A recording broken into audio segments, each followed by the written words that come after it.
بھولا بھائی دیسائی نے اپنی تقریر کے دوران صرف دو باتوں پر زور دیا ہے: جمہوریت، جمہوریت، جمہوریت اور ایک قومی حکومت۔ آخر اس کا فائدہ کابینہ خواہ کیسی کیوں نہ ہو، بہرحال اس مجلس قانون ساز کو جواب دہ ہوگی، جس کے اراکین کی 2/3 اکثریت مسٹر بھولا بھائی دیسائی کے ہاتھ میں ہے۔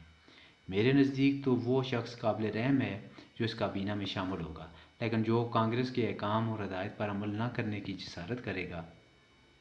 اس روز جب ہم اپنی کار میں اسمبلی سے واپس گھر روانہ ہوئے تو ان کے ہاتھ کپ کپا رہے تھے، ان کی انگلیوں میں جیسے قطعی سکت نہ رہی تھی اور وہ بمشکل سگریٹ تھامے ہوئے تھے۔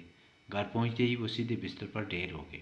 تھکان کا یہ عالم تھا کہ انہوں نے لباس بھی تبدیل نہیں کیا۔ میرے خیال میں پلیورسی کا یہ حملہ دراصل اس بیماری کا آغاز تھا جو بالآخر جان لیوا ثابت ہوئی۔ وہ اس مرض پر قابو بھی پا سکتے تھے، بشرطے کہ وہ اس کی طرف مناسب توجہ دیتے، پابندی اوقات کے ساتھ کام کرتے۔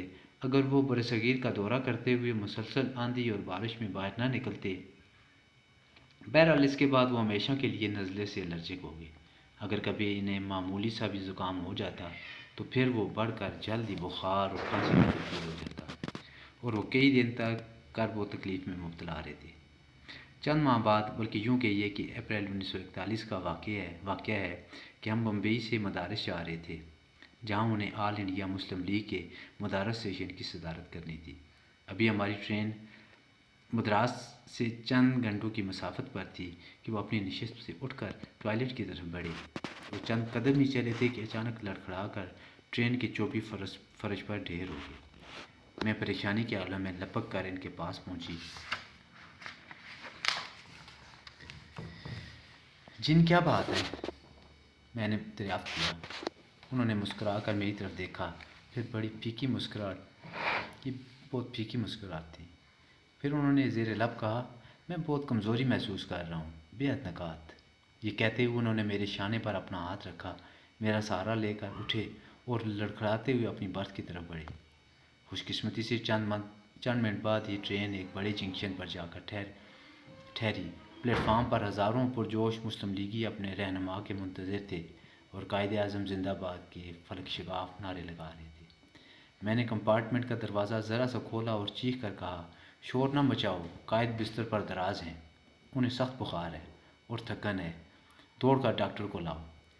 چند منٹ بعد ہی ڈاکٹر آ پہنچا۔ اس نے قائد کا معائنہ کیا اور کہا، جناب آپ کو نروس بریک ڈاؤن ہوا ہے، لیکن معمولی نوعیت کا ہے، تشویش کی بات نہیں۔ پھر بھی آپ کو میرا یہی مشورہ ہے کہ کم از کم ایک ہفتہ تک چلنے پھرنے سے گریز کریں اور مکمل آرام کریں۔ اب ہم مدراس میں تھے۔ ہزاروں مندوبین آل انڈیا مسلم لیگ کے اجلاس میں شرکت کے لیے آئے ہوئے تھے۔ قائد اتنے کمزور تھے کہ پہلے دن کے کھلے اجلاس سے خطاب نہ کر سکے، لیکن اگلے روز وہ صدارتی خطبہ دینے پر مصر تھے۔ میں نے انہیں بہت روکنا چاہا مگر بے سود، وہ اپنی بات پر قائم تھے۔ مجبور ہو کر میں نے ان سے التجائیہ انداز میں کہا، آپ اسی پر مصر ہیں تو پھر کم از کم تقریر مختصر کیجیے گا۔ ہاں، یہ تقریر بہت مختصر ہوگی، انہوں نے مجھے یقین دلایا۔ پھر جب وہ مندوبین سے خطاب کرنے کے لیے اٹھے تو اس عظیم اجتماع پر مکمل سناٹا چھا گیا۔ اس موقع پر انہوں نے فی البدیہہ تقریر کی۔ حد یہ ہے کہ اس کے پاس نوٹس بھی نہ تھے، پھر بھی انہوں نے ہر نکتہ کو نہایت تفصیل کے ساتھ اور خیال و فکر میں الجھاؤ بغیر کیا۔ عام فہم انداز میں ہر نکتہ کی اس پیرائے میں وضاحت کی کہ وہ لوگ بھی جو اس عہد کے ہندوستان کی پیچیدہ و سیاسی گتھیوں سے کوئی علاقہ نہ رکھتے تھے، اس وقت کے سیاسی مسائل اور مسلم لیگ کے موقف کو آسانی سے سمجھ گئے۔